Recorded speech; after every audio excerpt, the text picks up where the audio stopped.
Hello all dear students, welcome to study point education. હવે આપણે જે આજે ભણવાના છે ધોરણ 12 ઇતિહાસની અંદર પ્રકરણ 8 રાષ્ટ્રીય આંદોલનો. આના પહેલાના 1 થી 7 પ્રકરણ જે છે એની વિડિયોની લિંક ડિસ્ક્રિપ્શનમાં આપી દે છે.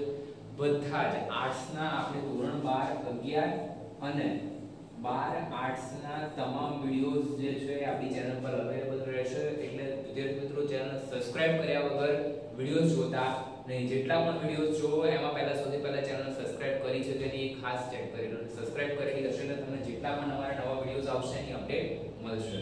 તો વિદ્યાર્થી મિત્રો, હવે આપણે ભણવાના છીએ પ્રકરણ 8 ની અંદર રાષ્ટ્રીય આંદોલનો વિશે. આના પહેલા જે છે અલગ અલગ કંપનીઓના ચળવળો, આંદોલનો એ બધા વિશે આપણે સમજૂતી મેળવી સામાજિક આંદોલનોના વિશે. હવે જે છે રાષ્ટ્રીય આંદોલન વિશે માહિતી મેળવીશું. આ ભાગ 1 છે. ભાગ 2 ની લિંક પણ તમને ડિસ્ક્રિપ્શનમાં મળી જશે. તો જો શરૂ કરીએ છીએ રાષ્ટ્રીય આંદોલનો.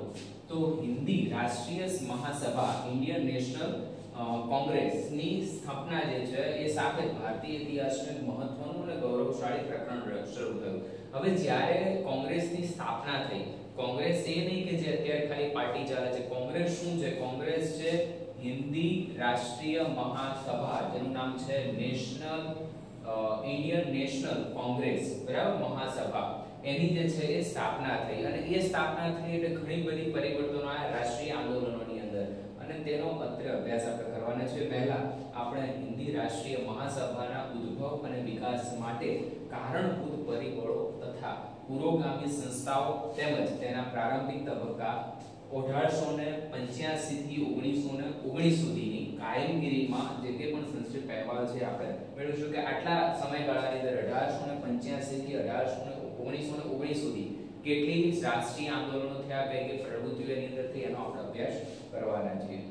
જો પહેલું છે હિન્દનું વહીવટી તેમજ આર્થિક એકીકરણ. કે હિન્દનું જે છે એ વહીવટ કેવી રીતે થતો હતો એ સમય અને સાથે આર્થિકીકરણ, આર્થિક રીતે જેટલા પણ બાબતો છે એને કેવી રીતે ભેગી કરી હતી એની વાત અહીંયા થશે.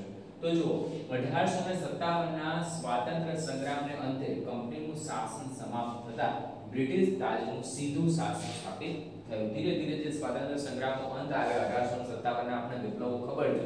11 ની અંદર પણ હતું ને 12 ની અંદર પણ. બધા તમે ન જોયું હોય તો વિડિયોઝ જોઈ લેજો. 11 ના વિડિયોઝ પણ અવેલેબલ છે. તો એની અંદર જે છે સીધું શાસન જે છે સ્થાપિત કરી દીધું ફરી વખત.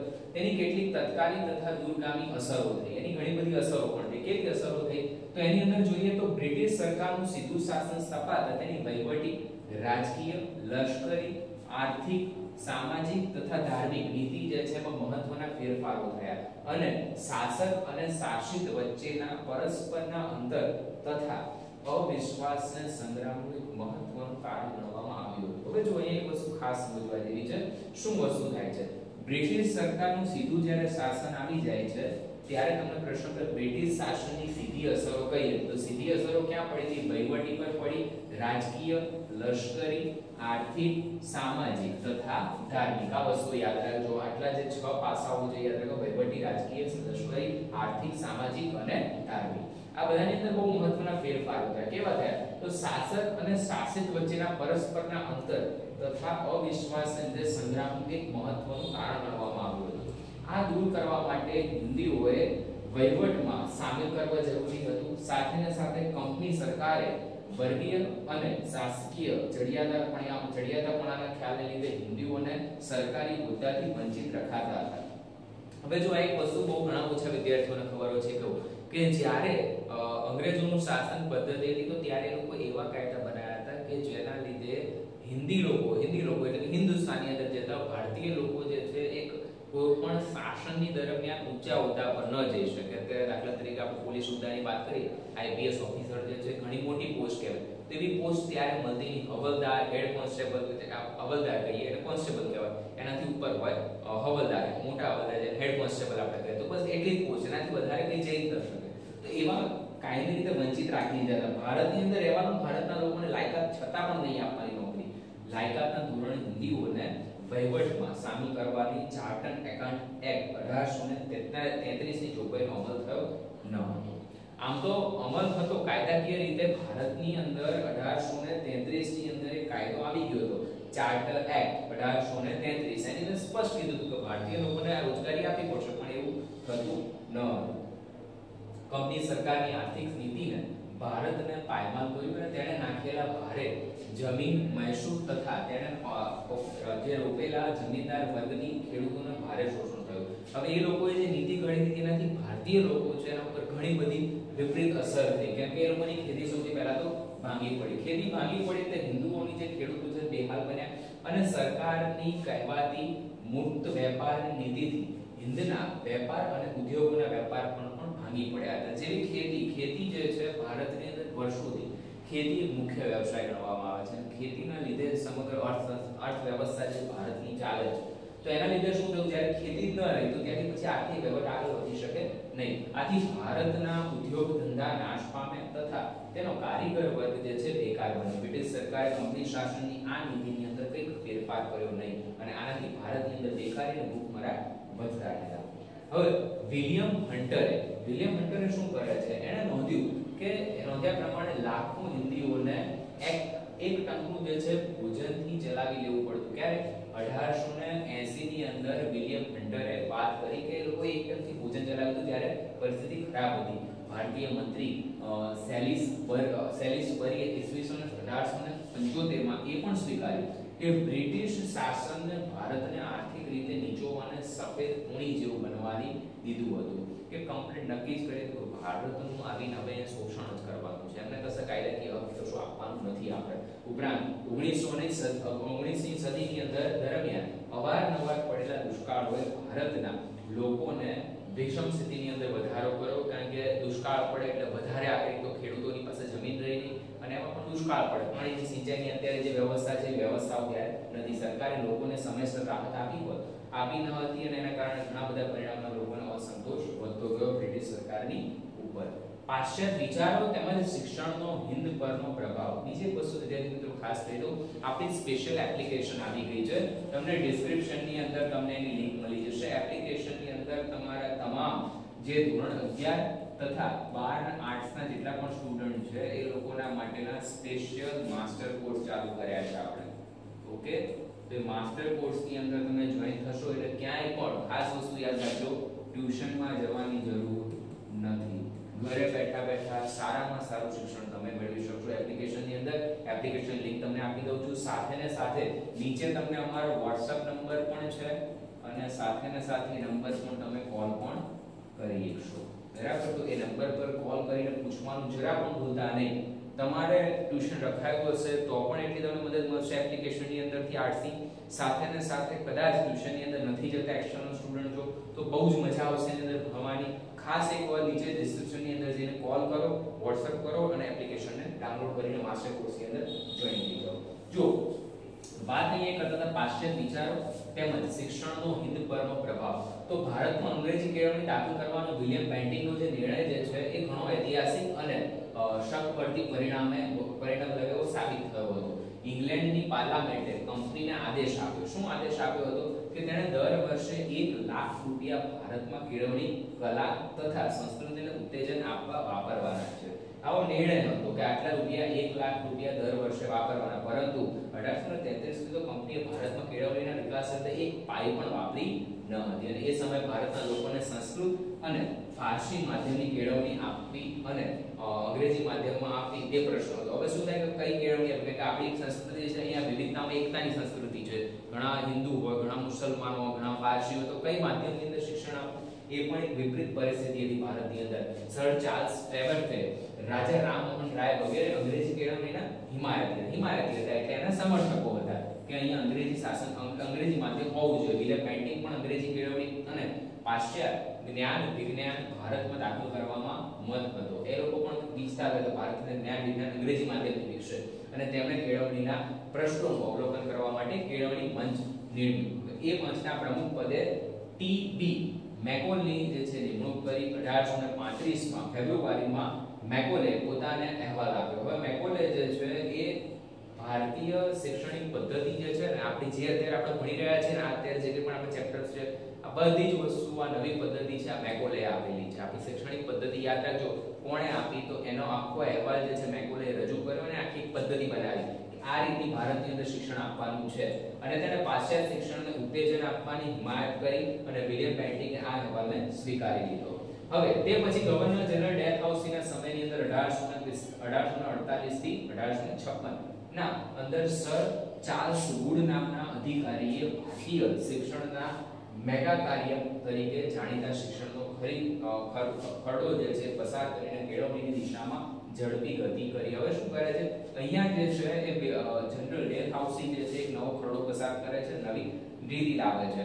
વાઇસરોય રેપને ઇન્ટર કમિશન મારફતે આ કામને કાયમી સ્વરૂપ જે છે આપ્યું અને આ બધા પ્રયાસોને લીધે દેશભરમાં પાશ્ચાત્ય શિક્ષણનો વ્યાપ જે છે વધ્યો અને તેનાથી વખત જતા ભારતની અંદર જે બુદ્ધિશાળી વર્ગ જે છે એક બુદ્ધિવાદીઓનો એક નાનકડો પરંતુ શક્તિશાળી વર્ગ જે છે ઉભો થઈ ગયો હતો.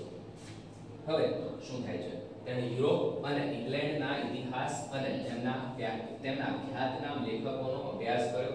બર્ગ, મિલ, સ્પેન્સર વગેરેના ઉદારવાદ અને સ્વાતંત્ર્ય પ્રિય લખાણોને આ વર્ગમાં જે છે રાષ્ટ્રવાદ અને સ્વ શાસનવાદની ભાવનાને પૂરી કરી અને વળી ઇંગ્લેન્ડનો ઇતિહાસ તેનો ફરજિયાત ભણાવવામાં આવતો હતો. એક કરી ઇંગ્લેન્ડનો ઇતિહાસ ભણાવવાનો. હવે અહીંયા તેમાં જે છે મેગા કાર્ટૂન જે છે પ્રાપ્તિથી માંડીને સંસદીય પદ્ધતિ, ચૂંટણી, રાજકીય પક્ષો, લોકોના મૂળભૂત અધિકારો વગેરે બાબતોનો ભારતીય શૈક્ષણિક અંદરની સમાજ પર અસર થઈ. સમાજને ખબર પડવા માંડી કે કેવી રીતે શૈક્ષણિક પદ્ધતિ ચાલતી હોય છે. ત્યારબાદ મુદ્રણ અને સાહિત્ય ક્ષેત્રે પ્રભાવ.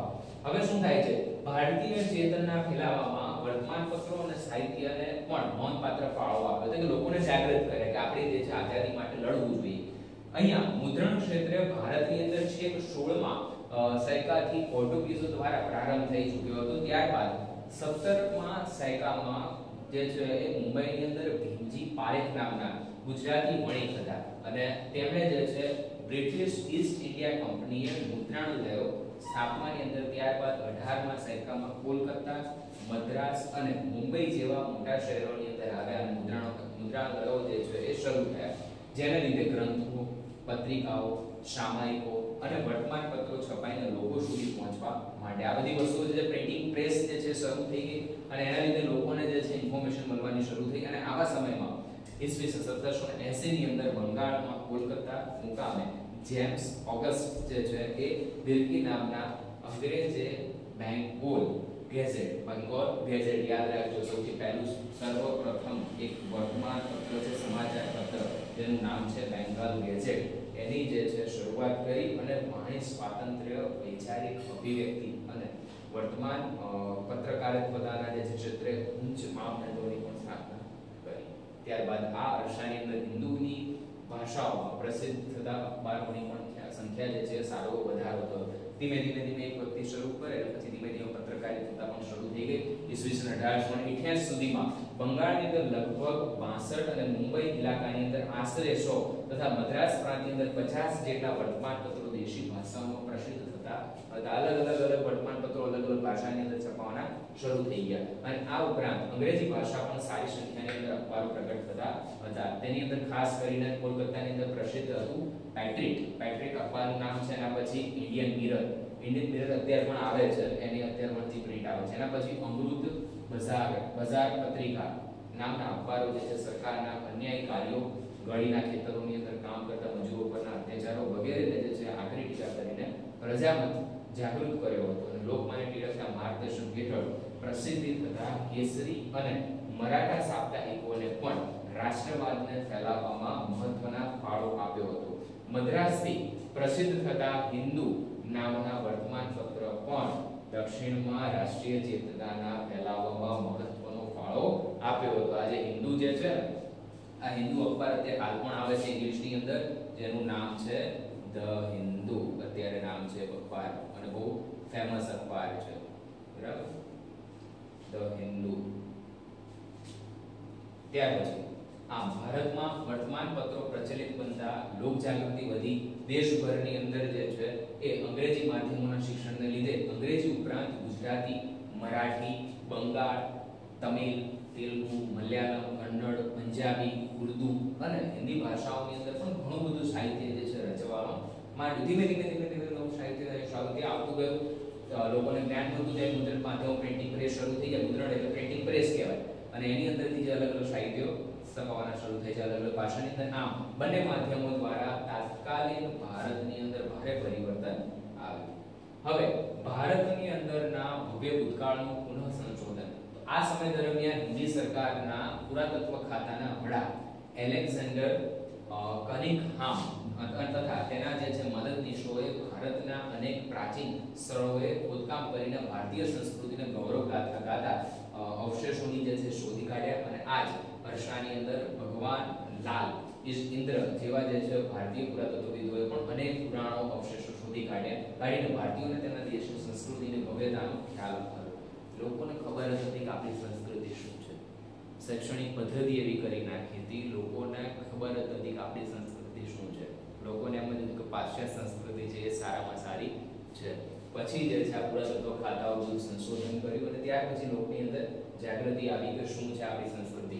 વળી પ્રાપ્ય વિદ્વાનો જેવા કે કર્નલ જેમ્સ ટોડન, ત્યાર પછી જેમ્સ ફ્રાન્સિસ, ત્યાર પછી સર એલેક્ઝાન્ડર, એના પછી કિનલોક કાર્બસ, એના પછી મેક્સ મુલર વિલ્સ, પછી છે ફ્યુલ્સન, બુલર, ફર્ટીઝ વગેરે જે છે ભારતીય વિદ્વાનો જેવા કે રાજેન્દ્રલાલ મિત્ર, રામકૃષ્ણ ઓ ભાંડાકર, એના પછી ડોક્ટર હસમુખ કાંગડિયા, ત્યારબાદ Hariprasad Shastri, Dayanand Saraswati, Swami Vivekanand, Raja Rammohan Roy, Bhagwanlal Indra, doctor S R Rao, doctor R N Mehta, Shri P P Pandya. આમ આ એસએસ અને એક છેલ્લા હતા એસ વિસ્ટ નામના જે છે વગેરે પુરાતત્વ શાસ્ત્રીઓએ જે છે ભારતીય ગૌરવ ગાથાઓને પુનઃ જાગૃત કરવાના પ્રયાસો જે છે શરૂ કર્યા. લોકોએ સતત લોકોએ શું કર્યું, અલગ અલગ વસ્તુઓને લોકો સમક્ષ મૂકી કે આ પણ આપણી સંસ્કૃતિનો એક ભાગ હતો. આપણા જે છે અલગ અલગ શાસ્ત્રો અને અલગ અલગ બાબતોનો લોકોને અભ્યાસ અપાવ્યો. અહીંયા અન્ય વિદ્વાનોએ પ્રાચીન શિલાલેખો, સિક્કાઓ, હસ્તપ્રતાઓ વગેરે જે છે એનો અભ્યાસ કરીને તેના પર અભ્યાસપૂર્ણ લેખો પણ અશોકના શિલાલેખો હોય કે પછી પારસીની જે છે એના પાસેની અને પતંજલિની કૃતિઓ હોય કે પછી કૌટિલ્યનું અર્થશાસ્ત્ર, અશ્વઘોષના લખાણો છે, કાલિદાસના પુસ્તકો, મહાન વ્યાકરણ શાસ્ત્રીઓ અને ખગોળશાસ્ત્રીઓના ગ્રંથો વગેરે પર અભ્યાસોને એક નવો પ્રકાશ નાખીને ભારતીયોની રાષ્ટ્રીય અસ્મિતાઓને જાગૃત કરી. લોકોને ખ્યાલ આવ્યો કે આ પણ આપણી સંસ્કૃતિ છે, આ પણ આપણી કેળવણીનો ભાગ છે. અને તેને લાગ્યું કે ભારતનો સાંસ્કૃતિક વારસો ગ્રીક અને રોમન સાંસ્કૃતિક વારસા કરતા જરાય ઉતરતો ન હતો. અને આમાંથી આપણને જે તેમની રાષ્ટ્રીયતા ભાવનાને જે છે વેગ મળ્યો. ત્યારબાદ બ્રિટિશરોનું જાતિગત અભિમાન. હવે એ પણ એક મહત્વનો ભાગ ભજવ્યો. બ્રિટિશરોનું જાતિગત અભિમાન જે છે એને પણ આપણી સંસ્કૃતિની અસરો પર. બ્રિટિશરોમાં જાતિગત મિથ્યા અભિમાન શરૂઆતથી જ જોવા મળે છે અને શાસકો અને શાસન પ્રણાલીએ તેને પ્રોત્સાહિત કર્યા. કંપની સરકાર વર્ગીય તથા શાસકીય ચડિયાતાપણાના ખ્યાલોને હિન્દીઓને સરકારી હોદ્દા વંચિત રાખ્યા હતા અને અંગ્રેજ નોકરશાહી હિન્દીઓને જે છે પ્રત્યે સુગને લીધે લાયકાતના ધોરણે પણ હિન્દીઓના વહીવટમાં સ્થાન આપ્યું નહીં. એટલું જ નહીં પણ ભારતની અંદર આવેલા યુરોપિયનોને પણ એક વિશિષ્ટ અધિકાર હતો કે તેમનો મુદ્દો માત્ર યુરોપિયન ન્યાયાધીશ સમક્ષ જ ચલાવી શકે. જુઓ તો ખરી અહીંયા પણ એક હતો કે ભારતીય જજ હોય, ભારતીય ન્યાયાધીશ હોય એ અંગ્રેજી કે યુરોપિયન લોકો પર ક્યારે કાયદાની અંદર કાયદાકીય હોય તો પણ એ ન એના પર કેસ ચલાવી શકે. એમનો નિર્ણય એને નહીં લેવાનો ભારતીય ન્યાયાધીશો. 1857 ના સ્વાતંત્ર્ય સંગ્રામ પછી અંગ્રેજોના જાતીય ગૌરવ, અભિમાન તથા અહંકારની તેમજ ભારતીય પ્રત્યે ઘણા તિરસ્કાર તથા અલગતાની ભાવનામાં વધારો થયો અને તેઓને તક મળે છે. અને ત્યારે ભારતીયોને જે છે નીચા દેખાડવાની તક, ભારતીયોને તેમના નિમ્ન સમાજ ગણતા હતા અને ભારતીયોને યુરોપિયન ક્લબ હોય, હોટલ, પાર્ક, સ્નાનાગૃહો જેવાની અંદર જવાની પણ મનાઈ હતી. આવી પરિસ્થિતિ ભારતીય લોકોની હતી. તેઓની જે છે ગોરી ચામડીની શ્રેષ્ઠતા દેખાડવા જાગૃત રહેતા યુરોપિયનોનો સિવાય સર્વ એશિયાવાસીઓને પોતાની નિમ્ન સમાજના ગણતા હતા અને તેઓ ભારતીયોને અસભ્ય, ખાસ કરીને ખસકૃત તથા જંગની ગણતા હતા. જંગથી ગણતા હતા કે એમને કોઈ વેલ્યુ જ નહીં એમના લોકો એમના માટે. ગોરાઓનો જે છે અધિકાર ભારતીયો ઉપર જન્મજાત રહેતો હોવાનો સિદ્ધાંત જે છે પ્રસાર કરતા હતા કે અમે આજીવન એમના પર હુકુમ ચલાવીશું. આ પ્રકારના અપમાનજનક પરિસ્થિતિનો સામનો ભારતીયોને અવારનવાર કરવો પડતો હતો. શાસક અને શાસિત વચ્ચે મોટી ખાઈ ઉદ્ભવી અને અંગ્રેજોએ જે છે ભારતીયો સાથે સામાજિક રીતે દળવા મળવાનું લગભગ બંધ કરી દીધું કે એ લોકો માટે જરા પણ એમનામાં ભાવના રહી નથી પોતાનાપણાની અને એની અંદર બંને વચ્ચે જે પરસ્પર દ્વેષ અને ધૂમ ઉદ્ભવ્યા. ભારતીયો પણ અંગ્રેજોના અત્યાચારો અને નિર્દોષ હત્યાઓ ભૂલ્યા ન હતા અને હિન્દીઓના ગૌરવને ઠેસ પહોંચી અને તેથી જે છે તેમની રાષ્ટ્રીય ભાવના જે જાગી. હવે હિન્દી રાષ્ટ્રીય મહાસભાની પુરોગામી સંસ્થાઓ. તો હિન્દી રાષ્ટ્રીય મહાસભાની સ્થાપના થવા છતાં રાજકીય ક્ષેત્રોની અંદર આ પહેલા પણ કેટલીક સ્થાનિક અને પ્રાદેશિક સ્તરની રાજકીય સંસ્થાઓ આ દિશામાં કામ કરતી હતી. આ સપાઈ મહાસભા એના પહેલા પણ એવી ઘણી બધી સંસ્થાઓ હતી જે આ ક્ષેત્રે કામ કરતી હતી. પાશ્ચાત્ય કેળવણીના પ્રચાર અને પ્રસારને લીધે હિન્દમાં રાષ્ટ્રવાદી, બંધારણવાદી અને લોકશાહીવાદી વિચારોનો જે છે સારો ફેલાવો થવા પામ્યો હતો અને પરિણામે 19માં સૈકાની અંદર પ્રારંભિક કાળથી જ રાજકીય અને રાષ્ટ્રીય તેમજ સામાજિક અને ધાર્મિક ક્ષેત્રે નોંધપાત્ર ફાળો આપનાર સંસ્થાઓનો ઉદ્ભવ થયો હતો અને આ સંસ્થાઓને હિન્દી રાષ્ટ્રીય મહાસભા જેવા સંગઠનો માટે પૂર્વ ભૂમિકા બાંધી અને યોગ્ય વાતાવરણ જે છે સર્જ્યું હતું.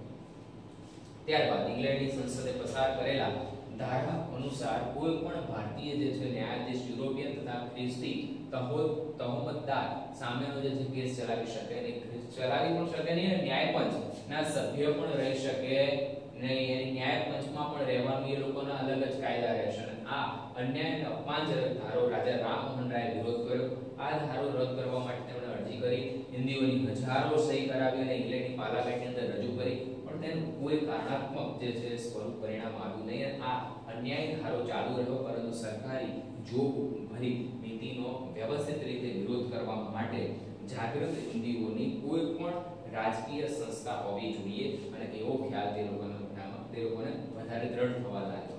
બંગાળ ભાષાની અંદર પ્રકાશિત સભા પ્રકાશિકાની સભા બંગ ભાષા જે છે એની પર બંગાળ ભાષાની અંદર કેવી રીતે પરિવર્તન આવ્યું એની જે સભા થઈ. તો બંગાળનું ભારતનું આ પ્રથમ રાજકીય સંગઠન હતું અને તેની સ્થાપના જે છે એ સરકારની નીતિઓ અંગે હિન્દીની જે છે પ્રજા સંદર્ભે વહીવટી સમીક્ષા કરવા માટે થઈ હતી. 2 વર્ષની કામગીરી બાદ તેના સભ્યોને પોતાની ઉણપો જણાતા સરકારી તંત્રો નિકટવર્તી સંબંધો ધરાવતા અને તેમને જે છે સમક્ષ રજૂઆત કરવા સમક્ષ એવા જમીનદાર વર્ગને પણ આ કામ સોંપ્યું. હવે શું થાય છે? જમીનદાર સંઘની સ્થાપના થાય છે. બંગાળ, બિહાર અને ઓડિશાના જમીનદારોને દ્વારકાનાથ ઠાકુર રવિન્દ્રનાથ ઠાકુરના પિતામહની પ્રેરણાથી કોલકાતા મુકામે જમીનદાર સંઘની સ્થાપના કરવામાં આવી. યાદ રાખજો અહીંયા જે છે કોલકાતા મુકામે જમીનદાર સંઘની સ્થાપના થઈ હતી અને અહીંયા આ સંસ્થા જે છે સંયુક્ત મંત્રી ઇંગ્લિશમેન અખબારના તંત્રી W.C.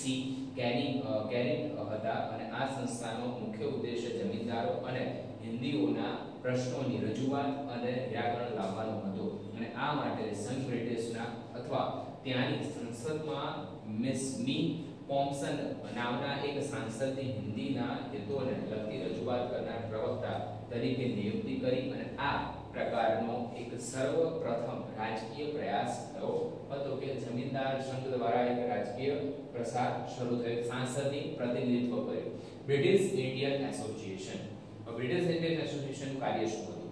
બ્રિટિશ દ્વારા બ્રિટિશ ઇન્ડિયન સોસાયટી નામની સંસ્થાની સ્થાપના કરવામાં આવી હતી અને હિન્દીઓને જે છે સરકાર દ્વારા થતા અન્યાયની રજૂઆત આ સંસ્થા દ્વારા કરવામાં આવતી હતી. એ જ રીતે કોલકાતા મુકામે બંગાળ બ્રિટિશ ઇન્ડિયન સોસાયટી નામની એક સંસ્થા જે છે સ્થાપિત થઈ.